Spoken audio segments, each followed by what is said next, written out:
Okay, let's continue our discussions on this slide in this video. If you've ever watched a detective television show or read a book where there's like the smart detective and then the kind of silly, bumbling police detectives, then there's a common theme, which is that the smart detective will see some kind of obscure clue or something that doesn't add up, something that doesn't match, and they'll kind of focus in on that and realize it's important, whereas the other kind of incorrect, kind of stupid policeman will have their theory, and these little clues will be like distractions, or kind of they'll want to ignore those because it won't fit in with their theory. So when we're reading a detective book or watching a movie, then we're kind of seeing out of the eyes of the smart detective and figuring that he's going to solve the case. And so that makes sense to us. But in real life, because we're operating in the, not in breakthroughs, or hopefully that'll change, but when we're just trying to get to a particular result, then these things that don't match, they're a little bit blurry, they wouldn't make sense necessarily. Or they might be clear certain things that are like solid footholds, but they don't, again, seem important because we're just trying to move forward. We don't necessarily need these little places to stand or these little truths. And so they'll be treated like they're unimportant, when in fact they're extremely valuable. When you're trying to have a breakthrough and then you're trying to, remember I talked about you want to organize what you know, then you don't yet, while you're organizing what you don't yet know what's going to be important. So first, everything that is particularly solid and clear, whether it seems like it's going to be the thing that helps you or not, it's going to be very important potentially. So you want to treat it like it's valuable. You know how people skip over something? Let's say you're watching a video in the training for getting free traffic, and someone might skip over something in their mind and not really remember it. And later they'll say, oh, I didn't think that was important at the time, right? Well, if you could say such a thing as, I didn't think that was important at the time, then it means you were judging when you should have been understanding. And this is a extremely common mistake that's happening nonstop with people in their learning and in their conversations with other people and so forth, is that they're judging and understanding at the same time. And so when should you judge? Interestingly enough, you never really need to judge, because what's happening when you're judging is you're mostly rushing kind of like on a deadline and just sort of looking at something blurry or uncertain and just deciding that it is certain. If you understand something clearly with no blurriness, there's no judgment, right? If I were to put, I don't have a slide like this, but if I were to show you a slide with two big circles, like two big dots on it, and I were to say judge how many dots there were, that would sound weird, right? Because there's just obviously two huge dots, so there's two of them. So judging has this idea of it basically has a fundamental blurriness or uncertainty to it, and you have to pick one. And so all you're doing is artificially rushing if you're judging. You just go ahead and never judge. There's that Myers-Briggs personality profile, right? Where, what is it, like perceiving versus judging is one of the personality types. But judging is an invalid part of a personality. It's a wrong methodology. And I understand that sometimes in life we just have to make a decision on the best information that we have. But even then, it isn't exactly a judging. If you're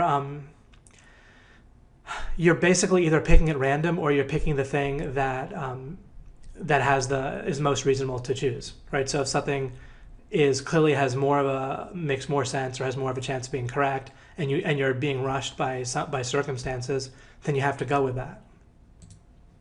But you want to try to avoid that type of circumstance as much as possible. And someone might say, well, what if you have a criminal or a potential criminal, and you can't know for sure if they did it, but we can't just let everyone go because we don't have perfect proof, and so forth. That's fine, but that actually just doesn't really come up in your own life very, very often. If I was in charge of the criminal justice system, then I would be looking for ways to more and more and more narrow down so that doesn't happen, and we have clear guidelines and so forth as much as possible. I understand that at some point you just have to choose with the best facts that you have. But we'd certainly want to avoid the situation we have now where you have prosecutors that particularly want to get convictions rather than figure out the truth, right? So here's an example of something that people can know, but, well, even that thing I talked about with those arbitrary expectations and how it doesn't really make any sense. Remember I talked about how, what if a place that you like to go was half an hour away, or what if you got hypnotized so you thought it was right close to you and then you were upset? That's an example of a small clue, but that can break this entire incorrect way of operating. But people tend to not break through this way of operating and measuring by milestones and distance and checking things off. They'll go through their whole life that way. And even though there's all sorts of clues and indications that way of operating isn't correct. If they were trying to have a breakthrough, then they would treat these little cracks in the wall as potentially incredibly important. Same thing if you're trying to learn something. When you're trying to build understanding, you don't know where that ultimate, like that central foundation, that kind of trunk of the tree or whatever is going to come from. And so you start to focus on what you can know without worrying about whether it's important yet. And you just want to start organizing and building from there, right? Maybe you take a couple of small branches and they connect into a thicker, larger branch that's closer to the trunk. You think that might be the trunk, but it's not. But by following that, you're going to get to the trunk. There's so many different clues in life that could lead to the things that I've discovered, but instead people tend to delete and marginalize them and just not think that they're important or pay attention. Somebody could realize that the idea that you should feel bad is a nonsense concept. Of course you should never feel bad. What you should do is always feel good. And if your worldview is such that it makes sense that you should feel bad sometimes, then again, that's a contradiction. And so that should be a crack in the wall, and you should realize that there's something fundamentally wrong with your worldview, and you want to break out of it rather than defend it. And then I'll say that, and sometimes someone will say back to me, they'll say, no, David, you don't understand. Some people, they're just happy or feeling bad. And if at the point where someone's making that objection or coming to that conclusion, again, they're just deleting. They're like that silly detective who is just saying, oh, that clue doesn't matter, or that problem with my theory doesn't matter. Let's just ignore that, right? Because they just want it to fit. These clues and these things that seem wrong, you see, if your brain has this model where it's trying to make forward progress and hit milestones, and once it hits a milestone, it's like check, and then it moves forward, then if there's something off to the side that looks like, wait, maybe, or something that makes it look like, hey, wait, maybe I should stop and pause and make sure this thing isn't going wrong, that feels like it's actually an impediment when your brain is trying to make forward progress. So it wants you to ignore those things. It feels like no progress is being made. If you were to stop and try to resolve something that's blurry or resolve resistance instead of moving forward, your brain can make you feel like, hey, wait a second, now that you're sitting here trying to have this breakthrough and getting rid of this resistance here, that you're not moving forward at all. You're just still. You're standing still trying to make this breakthrough. What's the point of that? Like, even though there's resistance, and I'm now speaking for your brain, I'm being incorrect, right? I'm being a spokesman for an incorrect thing. So your brain is telling you, hey, you're not moving forward at all right now. Move forward. Look at these other people. They're moving forward. They might be encountering resistance, but at least they're pushing on. But that's wrong. What's correct is to break through the resistance, because then forevermore you're not going to have that, and you will surpass these other people if that were necessary. I mean, life is not about surpassing other people ultimately, but that's where it's going to you're going to be able to surpass them. I spent my 20s. I didn't make all that much money, but I was teaching accelerated learning, and it took me very little time in order to do. I worked at the beginning of the fall semester getting students, and then I would teach like a few times a week for about 5 to 8 weeks, and then I'd be done, and then maybe I'd do that one more time in the spring. So maybe a month of making sales and 2 months of fulfilling on that twice. And I was all set. So I made enough money that I had a stable base. I was okay. But there were other people, most everyone else made more money than me. And there would be a general idea from people in my life that maybe I should be doing something else and making more money. But the strange thing was, if I looked at those people that were supposedly moving so much faster than me and doing so much better, at the end of the year, they'd basically have no money anyway. They would basically make more money and then spend more money.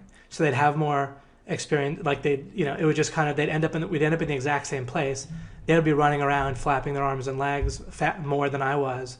And then we'd, again, just end up in the same place. But I was diverting a lot of resources and trying to break through this blurriness and try to understand what was fundamentally going on with things that were clearly important and part of my life every single day, causing resistance or blurriness. And so the end result is if life was a competition, which is not, then I shot past those people by far. And now nobody suggests that I should go find a job, and so forth. So that methodology and that model of stopping and focusing and having a breakthrough and focusing on these little clues and footholds was exactly right. And theoretically, it had to be right? This breakthrough model has to be correct compared to this milestone checkbox model. However, everyone else is operating in that milestone, distance traveling checkbox model of getting stuff done and measuring progress by how much distance you've traveled. So it can feel wrong because the way our brain works is it works on standards and norms, which I expanded on pretty well in a previous series, and I'll expand on more in the future. But all right, so let's see here. Here's another quick example that can help give you a sense of footholds. I once was talking to a student who was particularly good at math. I was helping a group of kids.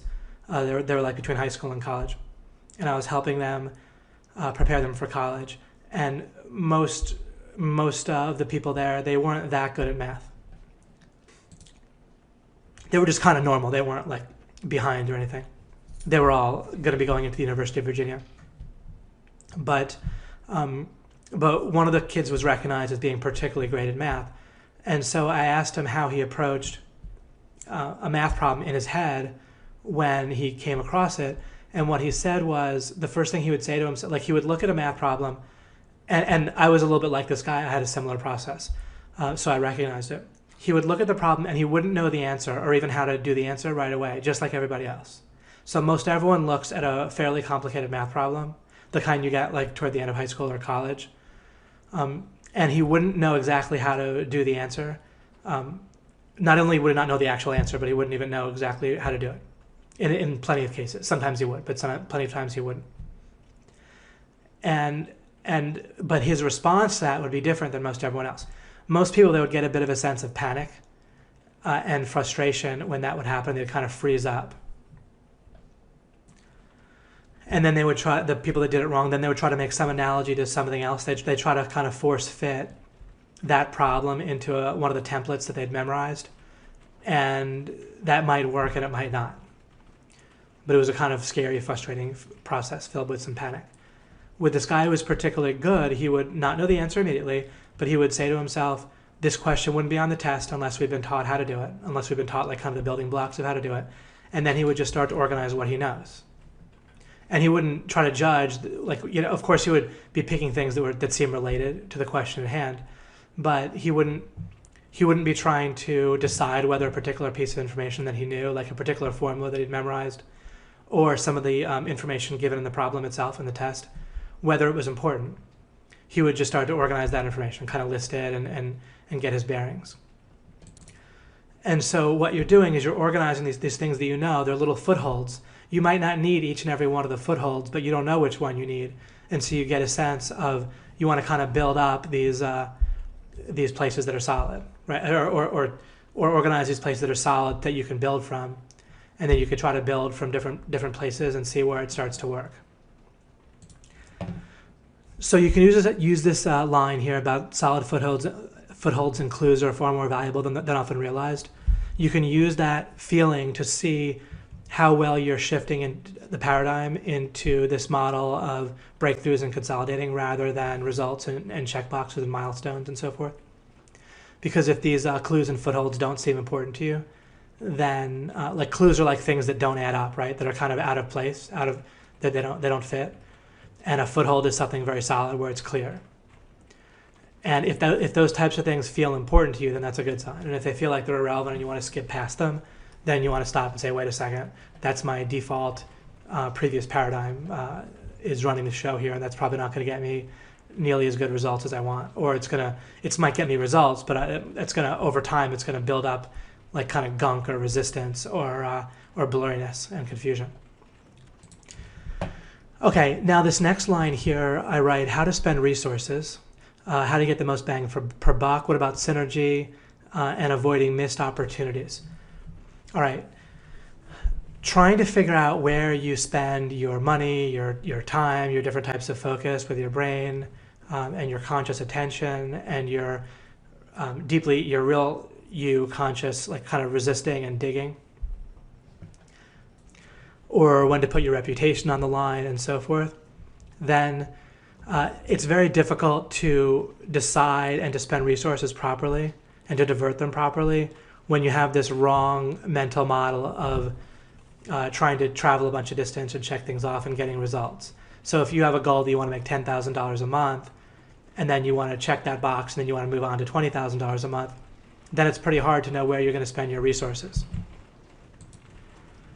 Now, some people who are wealthy and successful, they will give you advice that ends up maximizing this distance and checkbox model, where they'll say, okay, look, if you want to make $10,000 in a month, then here's the key. Just spend, like, only perform actions that are going to make you at least that much money or more. Now, that's logically true given the premise, but all it's really doing is breaking the problem into smaller pieces, but you're still in the wrong place. You know, if your goal is you want to make $10,000 a month, and I say, well, there's 30 days in a month, and therefore you divide 10,000 by 30,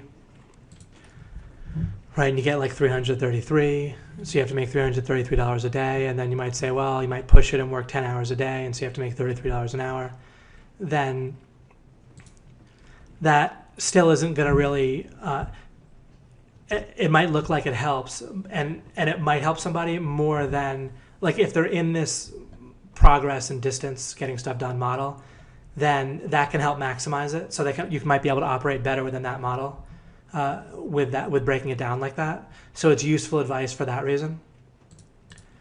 But I don't think like that. I don't operate that way at all. I'm in a totally different mental model. I personally have never set a goal for how much money that I wanted to make. And as a matter of fact, the one way that I did that, I didn't reach it for a long, long time. For a long time, I just wanted to make $2,000 a month, kind of like residual or reliably on my own business. And I had that number for a while, and it didn't particularly help me. You know, now I make a good deal more than that, and I didn't really set any particular income goals at that point, or to reach what I am now. So instead, of course, just in this breakthrough model and consolidating model. All right, so, and this enables me to spend resources in this terrific way where, all right, so if you're trying to build a business, you need the traffic, conversion, and product. Now, I did a little bit of extra thinking about this since I did the last video, and really I would say, all things being equal, focusing, like if you're not quite sure, focusing in on product is what it's probably smarter, because that's kind of the cornerstone of your value is going to be the product or service that fundamentally you're making the money from. Now, it's not correct that if you have a terrific product, you'll just automatically make money. It's not like people will just show up in your cornfield and start buying. However, now it is, interestingly enough, I do think it is pretty true that if you have a great product and if you have a fair amount of traffic, then the conversion actually is pretty easy at that point. Like if you just understand to be at least like fairly clear about your offer, then you'll do reasonably well. But there's probably still going to be, you can still probably improve, 3, 4, 5, 10 times by increasing your conversion at that point as well. So it's somewhat irrelevant if I say that the conversion is fairly easy. But so let's imagine that we decide, we say, all right, well, I need traffic, I need conversion, I need a product. And what did I say you do if you're not sure, and there's 3 places where you're sure, you know you have to break through in 3 places, and you're not sure where to start? I say pick one basically at random, right? And so I personally prefer product. But that it may be, if you clearly have a preference for one of the other ones, then I would probably go with that. And if you don't have a preference, then maybe go with product first. And then after you break through with product, I would probably go to traffic, and then I'd probably deal with conversion last. Okay, so now we've decided that, let's suppose now for the sake of argument, that we're trying to build a business, and we're just getting started, and we need our first breakthrough. And so we decided that we're going to focus with product. Now, there's an overall breakthrough with a product where you've crushed it forever, and you don't necessarily need to hit that. Because that's also, in one sense, that's sort of a breakthrough, what I just described, where there's no resistance forever with your product. But it's also a bit of a long-range result. And the point I'm trying to get at here is that if you can identify, this was so helpful for me when I became top of the world in Magic. What I would do is I would identify the kind of the closest, easiest threshold or breakthrough that I needed to achieve, where it was going to be pretty much downhill from there, where the result that I needed might come fairly far after that. So if I was playing a match with the game Magic the Gathering, there might be something that might happen on like the first or second or third turn, where at that point, inevitably, I could just sort of be in flow and consolidate and win, even though I might not win until like the 20th turn, maybe, and when you're trying to win in Magic, you're reducing your opponent from 20 life points to 0. But I might have achieved that breakthrough, and they might still be at 20 life points, where I haven't made any progress yet in reducing the life total from 20 to 0, which is how you win. But because I identified this breakthrough that was a lot easier to hit, where everything is going to be kind of downhill from there, then I could put all my resources into making sure I hit that relatively easy breakthrough. And by operating that way, I would tend to hit it. And other people's resources were kind of spread out and unfocused, because they were thinking about that final result and trying to like make linear progress towards that final result, and in a manner of speaking, trying to like pace themselves, right? Where they're kind of like putting 1/20 of the resources, let's say. It's not exactly like this, but this gives you an indication. If you have to reduce your opponent from 20 to 0, then you can think like, oh, I need to kind of use 1/20 of my resources, for each of those points that I reduced my opponent by. Again, that's kind of an oversimplification of how other people might operate in a less effective way, but it kind of gives a sense of what they were doing. And if I could identify something, I could be much more specific if you guys actually played Magic. But for example, I identified a spell called Ancestral Recall that if I were able to cast it, it lets you draw 3 cards, and if you design your whole strategy around that, kind of consolidated around that, then you could, if you played that one card, then you could generally win, and I would win like probably well over 90% of the time, nearly 100% of the time, once I could cast that card, use that card. And so I would just put all my focus into being able to get that card, play the card, and win once I had it, like consolidate afterwards. And that was exceptionally effective. I'm oversimplifying because you guys, plenty of people listening to this don't understand Magic. So I'm just giving, if you do play that, that's grossly oversimplified. But it was so doable. Like you can imagine, right? I bring all my leverage on that one fairly easy thing to do, and other people were spread out with their resources in these other ways. So when About 7 years ago, I had an opportunity to help with a product launch that ended up being quite big. And that's when I broke through with my understanding of how to launch a successful online business. I really knew how to do it at that point, how it all worked. Although some of the skills necessary for it, I didn't have. But given a certain team of people, then I knew how to do it. When I got started with OMG Machines about 2.5 years ago, I I was very close with Mike, and we had broken through years before that with our working relationship very well. And Mike is particularly able to bring in potential customers, like traffic. He's just really, really good at that. So that was taken care of. And I understood conversion, especially if I'm working with Mike, then together with Mike, then conversion was taken care of. And there was a certain type of product that I wanted us to be able to deliver, but I didn't really have the skill to do that. And for Mike to do it, he was going to have to be particularly focused there, and he wouldn't be able to do what he otherwise does well. It just would have spread him too thin. And maybe I could have focused in and tried to learn to deliver that product, which was to teach search engine optimization, but it really wasn't, I didn't really have like the personality chemistry to particularly do that, as well as someone who really was ready to do it could and would do it. And plus I have this burden where I really want to work on and share the stuff I'm sharing with you now. And so it's a little hard for me at that point and still to really focus in and be a product creator for a different type of product. So then Greg came along, and he couldn't have been more perfect at what I knew that we needed in order to make this all work. And so because it was all I needed, that was the only breakthrough I had to have, was to kind of just fully make things work with Greg. Then I just kind of diverted all of my personal resources into, I didn't have to spend much money to do it. But I let go of a previous business that was making me money, and I stopped focusing there. I didn't really have any obligations that I was particularly supposed to do, and we were able to sell our interest in it.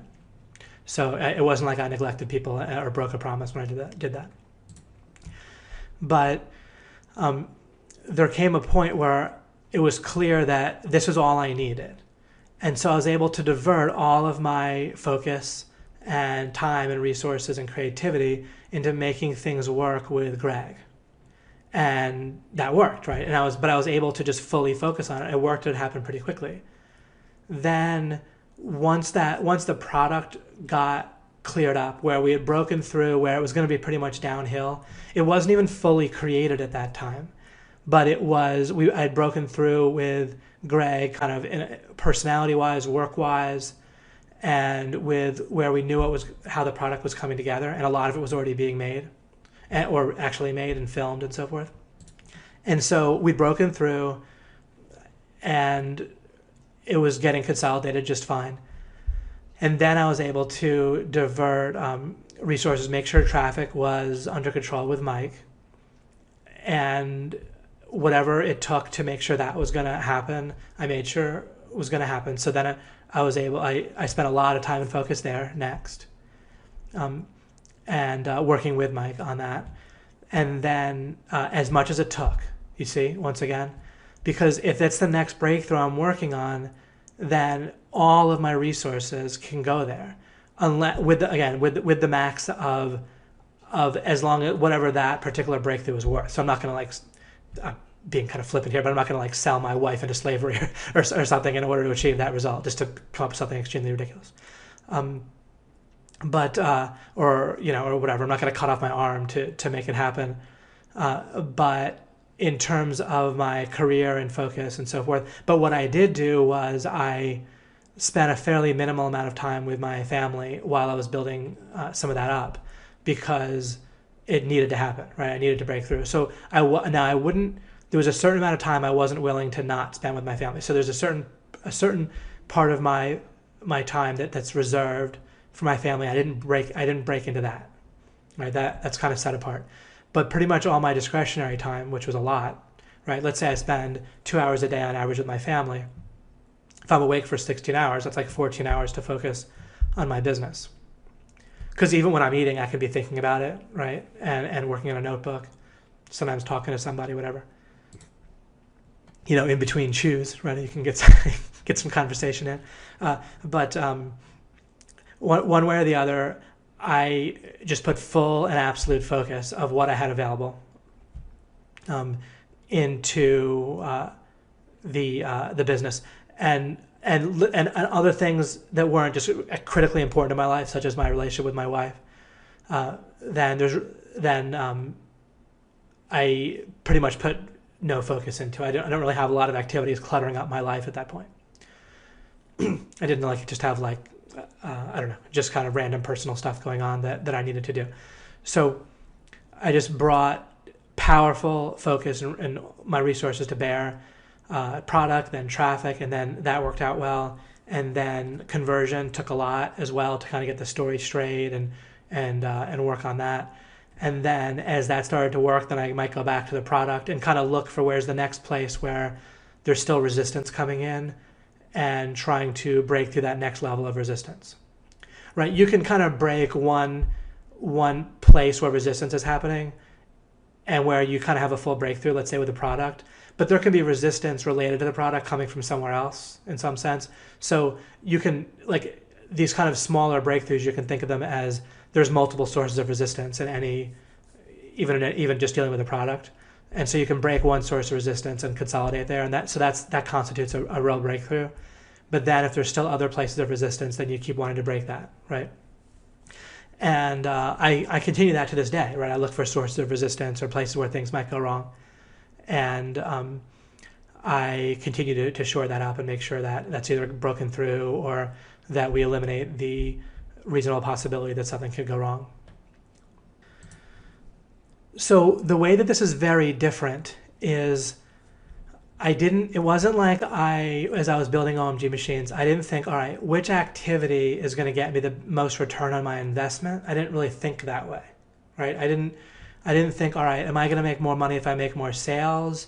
Yes. So therefore I'm going to focus on making more sales until I hit my income goal.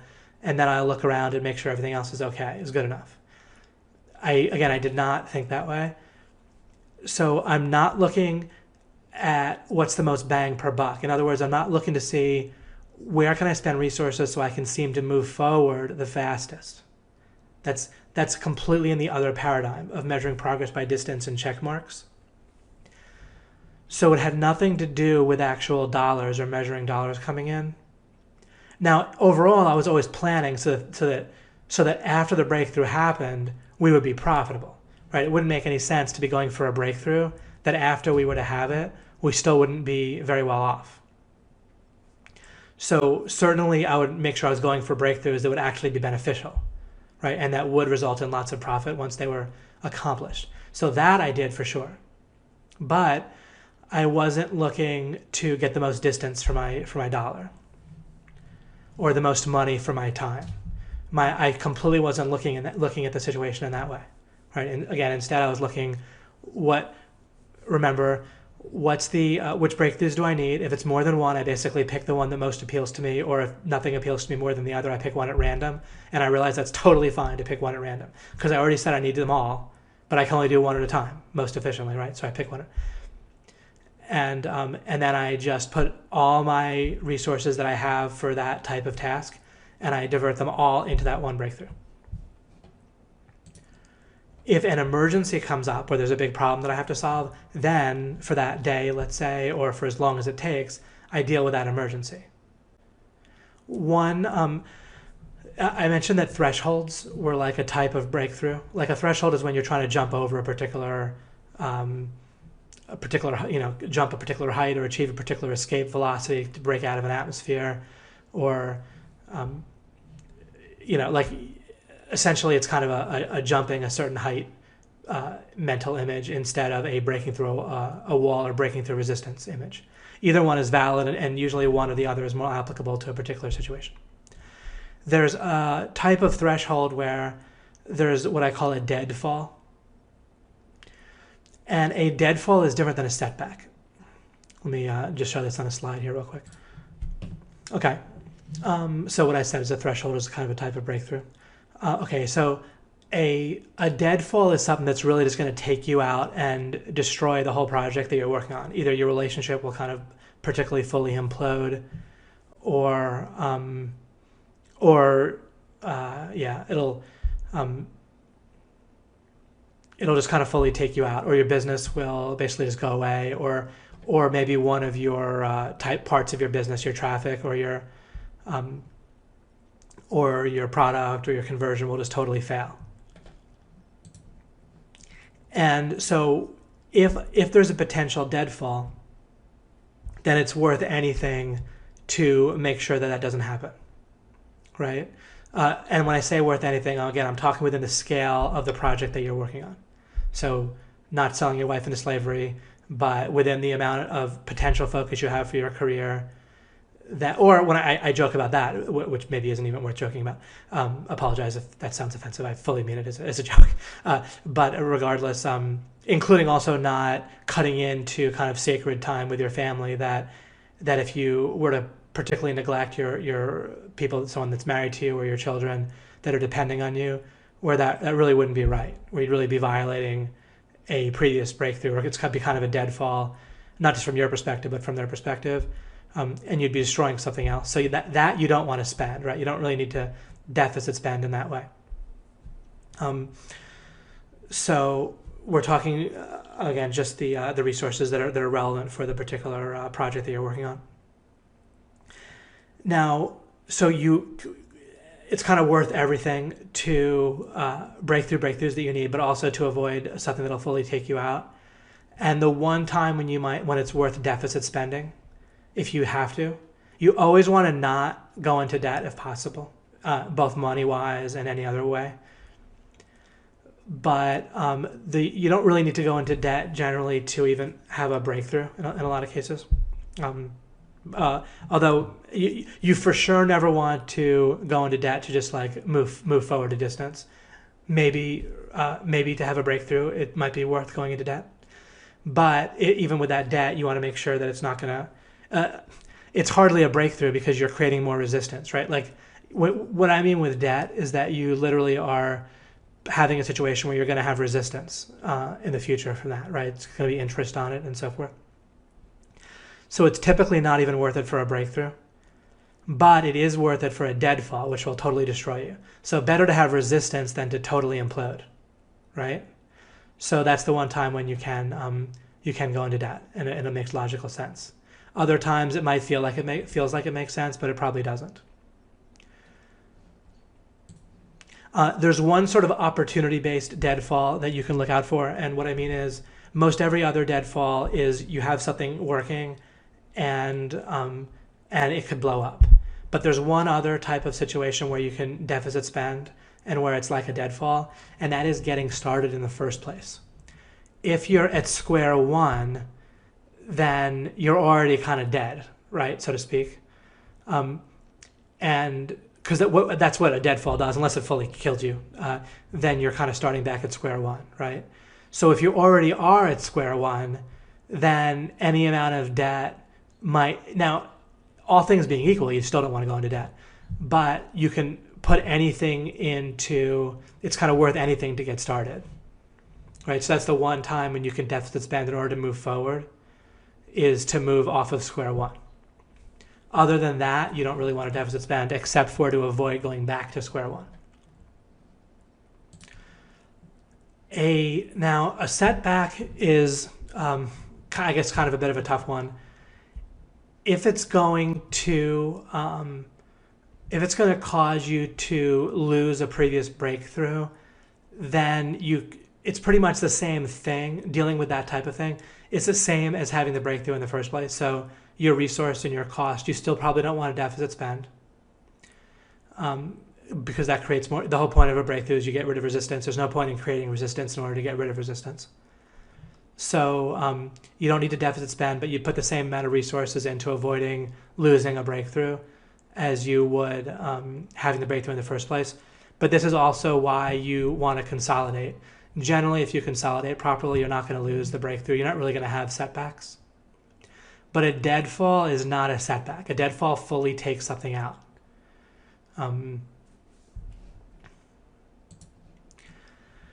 if you can see the situation particularly clearly, you can ask me, well, David, hold on a second. You're saying that there's traffic, there's product, there's conversion.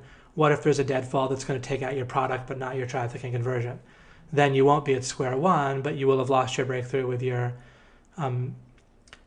product. Well, there's a couple of things to explore with that.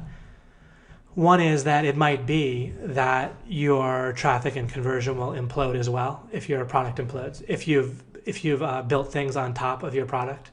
So with affiliate marketing, it's not affiliate marketing, but with affiliate traffic, like with OMG Machines, most of our traffic, our potential customers come from affiliates. If our product blows up, then generally that'll blow up probably our affiliate promotions to some degree, and it might blow up our conversion. So then it's kind of one and the same to a decent degree. Now, perhaps that is a good reason why I should try to a little bit separate those two. But in life, as I indicated this in the previous video, it's not really plausible to not build in life, right? You can't just have everything be separate and not built on top of something else in order to avoid the problem of if the bottom block blows up, then other things get ruined. Again, it's not really, you need to build in life. You need to build one thing on top of the other. You need to stack one thing on top of the other. So the real answer is to tend to build things so they're not going to have a deadfall later on. However, if there was a particular disaster that wasn't going to be reasonable for you to have planned for, that might just fully take out everything, or it might take out the product, which would result in everything else falling as well, then you could deficit spend in order to not have that happen. Otherwise, if it's just a setback. Now, you could say, oh, well, in my judgment, then the resistance from this debt that I'm incurring, either from money or from taking time from my relationship that I shouldn't be taking, or I'm not spending enough time with my wife or that kind of thing. Or if I'm incurring favors with people that I don't necessarily want to incur favors with, where I'm kind of borrowing on their kind of favors or time, then you might think, oh, well, that resistance is going to be less than the resistance than the resistance that I'm getting rid of by having this breakthrough. Yeah, that might be the case. I still find that I just really don't need to deficit spend very much at all. But if it's clear that that's the case, then sure, logically speaking, you can incur like a lesser resistance in order to overcome a clearly greater resistance, and then you can just pay that debt back as soon as kind of the next thing you can do while you're consolidating is pay that debt. And maybe you're creating a situation where that debt is causing a bit of resistance, but it's not really needing a breakthrough to pay back. Maybe you just can pay it back over time pretty clearly. So that's all reasonable. But as long as you kind of see the whole situation in this mental model, then you can make a good decision on whether you want to deficit spend or not. Mostly, I find I don't need to. And let's go back to the previous slide. I'm still on this topic, but I'm going to go back to the previous slide here. Mostly, I just try to bring enough resources to bear to have a breakthrough. Here's a good example of like deficit spending in a way that really kind of backfires. So let's say that you're trying to make a sale.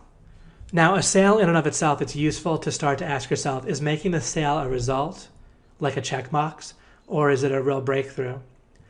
And if what people can do is they can actually deficit spend where the resistance from the deficit is greater and is worse than the resistance that they were trying to overcome with the breakthrough.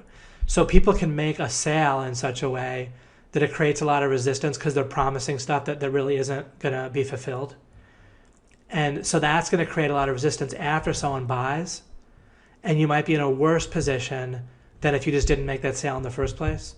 Maybe now you're working so hard to fulfill what you promised and you don't really know how to do it, that your time and your focus and your energy is all in there and not growing your business as you could have.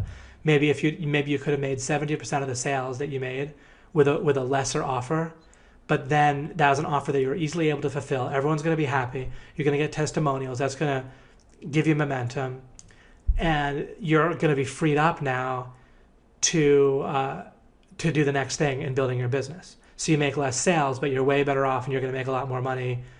Not even in the long run, more like in the kind of mid run or short to mid run, even the short run.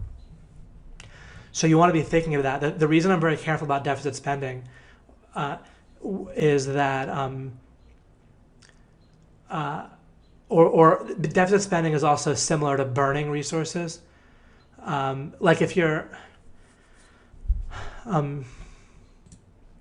so when I say that I divert all of my resources towards a particular breakthrough, I'm still that I need to clarify that, because the beautiful thing about having a good idea of the breakthrough that you're trying to achieve, like that you need your product to have a certain clarity and quality to it that's going to get the result that people are looking for, and it's going to match your offer in particular,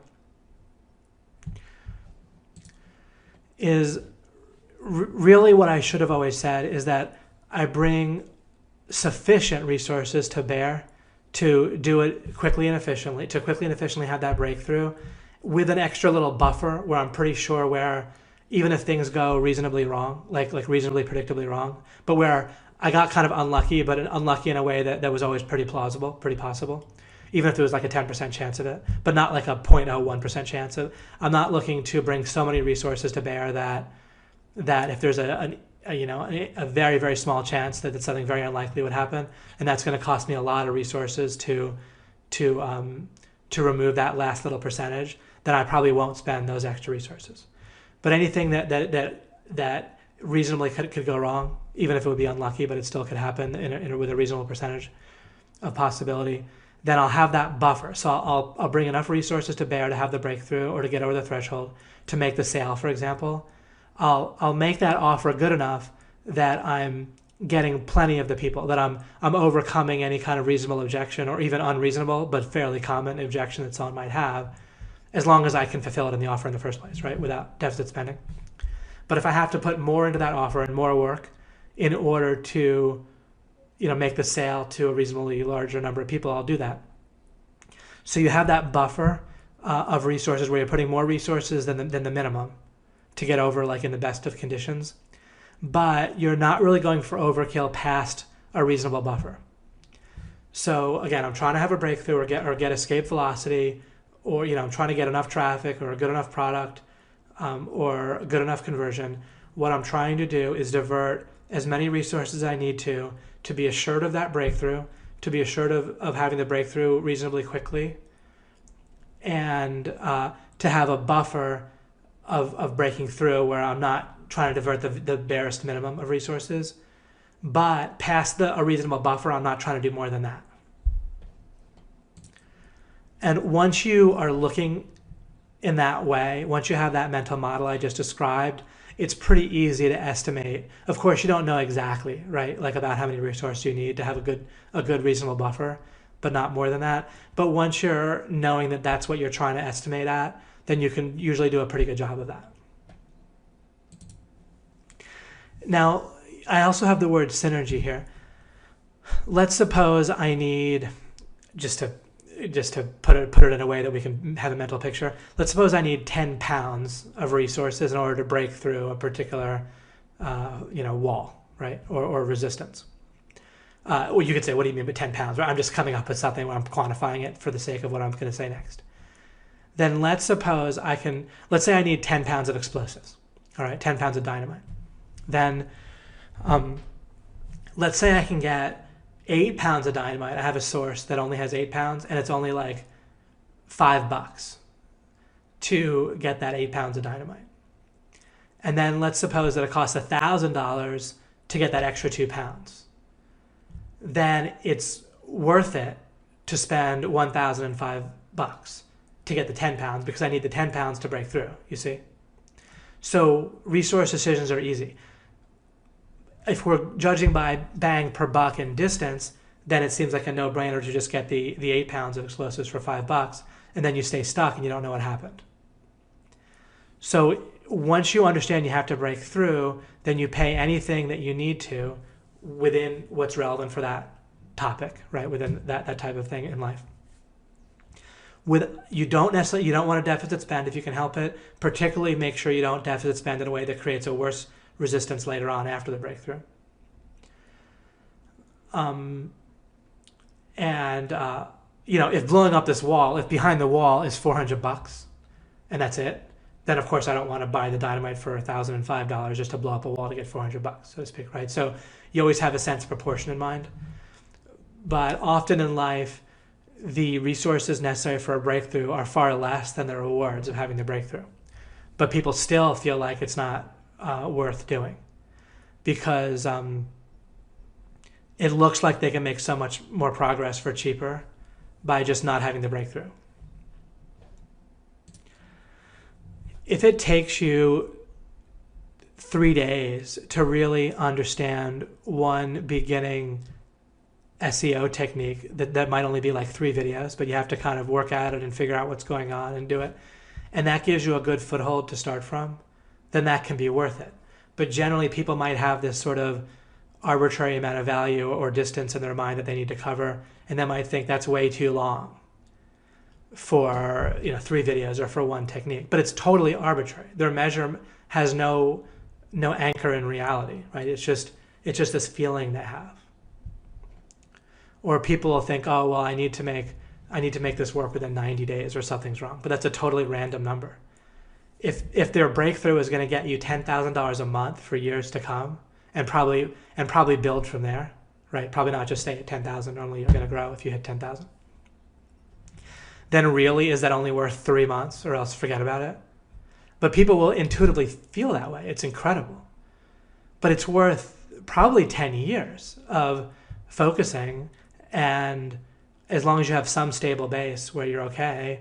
Well, if a person has to focus between the ages of 30 and 39 in order to start making $10,000 a month and having that grow, that might be very worth it, and their own business and so forth.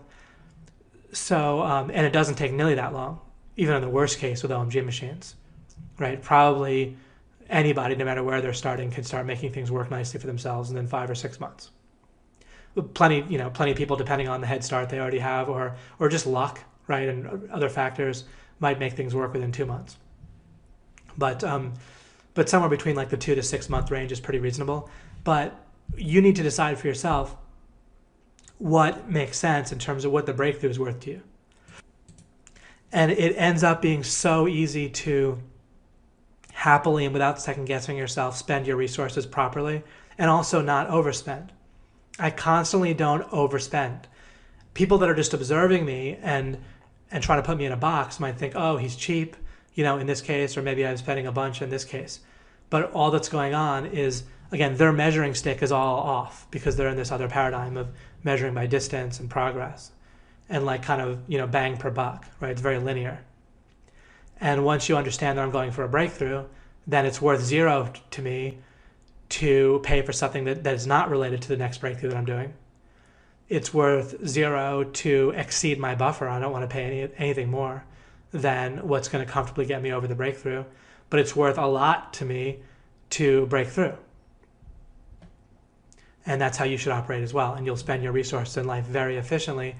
And then you're not wasting and burning them, so that you have more resources later, or you have resources you might have burned before, you'll have them in the future for when you need them for another breakthrough. And so this can reframe the whole idea of missed opportunities. There's always a virtually unlimited number of opportunities in life that you're missing, right? Think about every stock that's going up or down today, or today's Sunday, but yeah, on a day when stocks are being traded. Then every single one of those can be thought of as an opportunity that you're missing, right? To go either short or long on the stock. If you put all your money into a stock that moved a lot and you did it in the right direction, then that would have been an opportunity today. Clearly, once we look at it that way, there's no way, and imagine feeling bad about missing each and every one of those opportunities each day, right? You'd be crying yourself to sleep each night. Thousands of missed stock opportunities every single day. But so clearly there's far more opportunities, and that might go away forever, right? You'll never have the opportunity to trade that stock today, to take advantage of today's movement after today. So these are opportunities that appear and fully go away. You'll never ever be able to take advantage of them. They're lost to you forever. But there's way more of these than you're clearly able to take advantage of, right? So let go of that and stop worrying about opportunities in general. An opportunity has no meaning, except as relative to the breakthrough that you're currently working on. if you see a particularly great opportunity to break through, a breakthrough that you know that you want to achieve, if you're working on a product and a terrifically good opportunity seems to come along for traffic, then it's okay if you want to sort of waste or kind of, you realize that you might be starting from scratch again with trying to break through with the product. But if you haven't gotten started very much and you have a great opportunity somewhere else, then you can use your judgment and decide, all right, I'm going to focus in on this other breakthrough instead because I see this really good opportunity or leverage or like an opening or something. That's okay as long as you understand the cost. As long as you understand you're probably going to set yourself back to the beginning with the other breakthrough that you're working on. But as long as you're operating within the right mental model and looking at the whole situation properly, then that's an okay call to make. But just make sure you're looking at it with the right mental model. And I've referred to this before. I've told people, of course, generally when people are on OMG machines, they're on a lot of other mailing lists as well for various software and business opportunities. And so you can mostly ignore those things except for what you need to have your next breakthrough.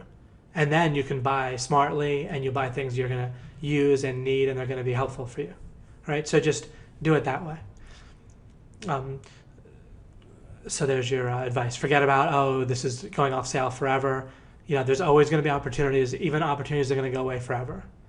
And you're going to miss 99.99999% of them in life. So just accept that and stop trying to avoid that. And this is why we want to maintain focus and not run ourselves in this direction and that direction and chase after this and chase after that. Focus on a particular breakthrough because you need to build up essentially momentum, right? You need to build up, you need to poke around and get reconnaissance, build up knowledge, organize your knowledge, build a vehicle to break through. Where's that slide? Right? And you're going to be committing resources to breaking through. So you can't just keep on starting from square one all the time, right? If you abandon a breakthrough that you're trying to make, you're pretty rapidly going to end up where most everything that you've currently put into that breakthrough is going to mostly be gone when you come back to it. Including just in your own head. If you're flitting from one problem in life to another and worrying about this, worrying about that, you don't want that. You want your subconscious problem solving, your creative focus of your brain to be working on one thing at a time. If it keeps popping from one thing to another, then you're going to be losing all the progress you made over and over and over again throughout the day, several times a day. People just like wipe the whole board clean with the breakthrough that their mind was working on, and it's incredibly inefficient. And so people stay so stuck in life. And it's horrendous. When you realize what's going on, it's incredible waste. Instead, I am very constantly, my mind, my subconscious, like my problem-solving part of my mind, this big machine working on generating kind of ideas and potential avenues for breakthrough and so forth, is operating on one thing, and it's continuing to operate on one thing. And so then it has much more of an ability to help me break through than if it's just scattered. Same thing if your resources are committed in all different directions, then you don't have enough cash or time or mental energy or physical energy, or you don't have the strength of personal relationships or the favors to call in or whatever to break through in the place that you're trying to break through because everything's scattered around and not focused. All right, I will end this discussion video here. And we're still not done with the slide. We still have a couple of lines to go. But consolidating, like we're doing now, where we're further explaining and broadening and integrating our knowledge of this breakthroughs and consolidation, it's worth it. As much consolidating as it takes to lock in that breakthrough. It's not worth trying to build or stack or move forward until you've locked in your progress with consolidating, which kind of covers this next line anyway. Excited about that last breakthrough and already want the next one. So in the next video, we'll likely finish this slide, and we might even go on to some other slides. Who would think? All right, I will talk to you then.